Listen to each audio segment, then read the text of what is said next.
Haven't posted a video in a while, so just a quick update with regards to this P38 M57 conversion.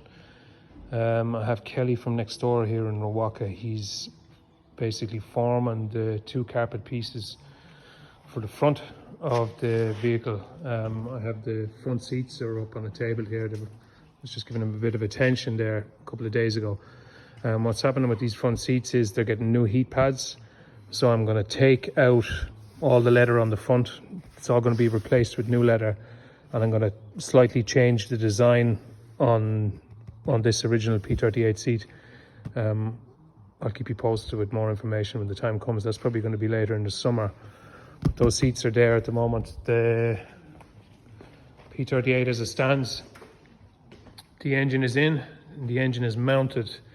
The passenger side, if you can see this, that's the original passenger side P38 mount. It mounted perfectly, it lined up perfectly with the original holes and everything, which was great for this conversion because it meant I had a reference point left and right. Because it's bolted here, I knew that it wasn't too far off on the right hand side.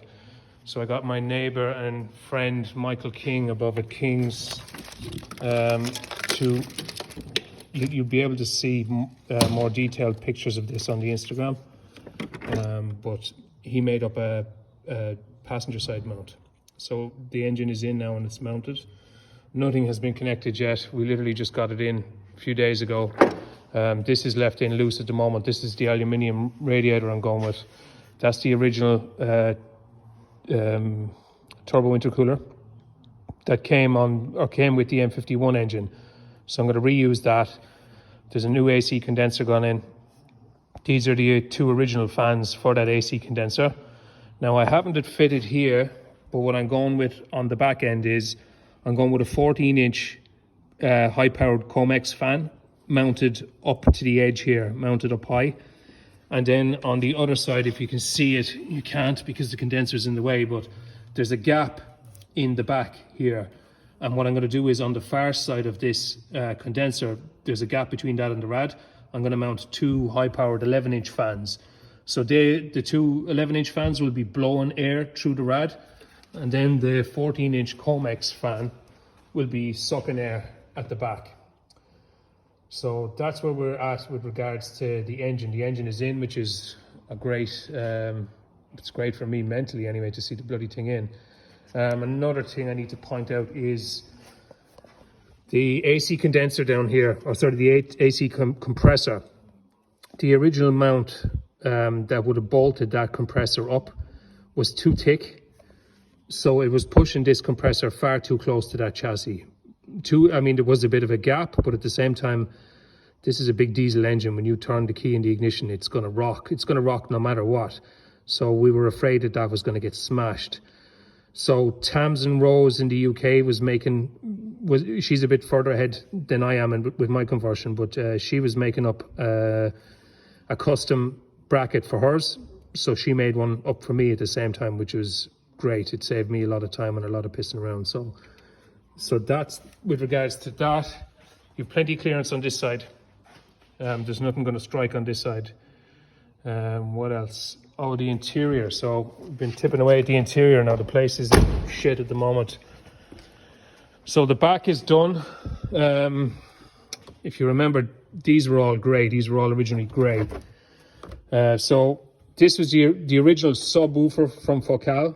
We trimmed down the box. My buddy Mark O'Brien from the fire station did the woodwork on it, and I carpeted it and just tried to make it as stock looking as possible. These side pieces here, you'll see this on the Instagram page as well, Range Rover P38 IRL. These were all originally a kind of a shitty light grey, both sides, and so was the parcel shaft, a shitty kind of a light grey. So all I wanted to do was to blacken them, and paint wasn't blackening them because the grey was coming out through them. So I bought a flocking machine from the UK, and I flocked them, and I'm quite happy with the result of that. So that's the back section done. The rear seats are in. All of these seats need to come out again because I'm changing the design, and I'm changing the design on the back of these as well, all up along. So I'll basically be re-leathering all the top part of these seats. The door cards and everything else are fine. The carpet is in up as far as here. Kelly from Rawaka Custom Interiors next door is actually working on it today. He's just gone for a bite to eat there. So we're just going to focus on getting the tunnel sorted. This is just a wooden piece that sits in to give him something to carpet to, because the original carpet had a foam backing on it. So we're going to get them carpeted. I'm going to leave the dash out for now, and I'll show you why in a second. The roof has all been soundproofed as well. I went a little bit overkill on it, but look, it is what it is. So that headliner is going to be redone in a kind of a black suede. You'll see the type of suede on the Instagram, but the pillars and all are also being done in the same suede. So we're actually making a bit of progress on this lately, which is brilliant. And as I said, it's a kind of a mental thing to see that engine in. It means we're seeing some light at the end of the tunnel. Now, what I wanted to show you here was, I had told you before about I had issues with the AC in this, and I sent them out to a fella called Andre at Res Remaps in Portugal, and he tested them for me, and he found that 2 out of the 3 had issues, and he fixed them and sent them back to me. And he also fixed my HVAC panel. It's not in at the moment, but you'll see it at a further date. Now, if I can bring you back to the engine, you'll see where this is your air. This is where your air filter fits. And if you're familiar with the P38, you'll know, I don't think you can see the holes here at the moment. Oh, you can. So you have two coolant pipes coming out here for the heater core. And they were kind of coming out as far as, was at the edge of my finger here. So they were going to interrupt, they were going to get in the way here. So what I did was I rerouted them out to this side, because with this engine, those feeds are at this side of the engine anyway. So I rerouted them over to this side. You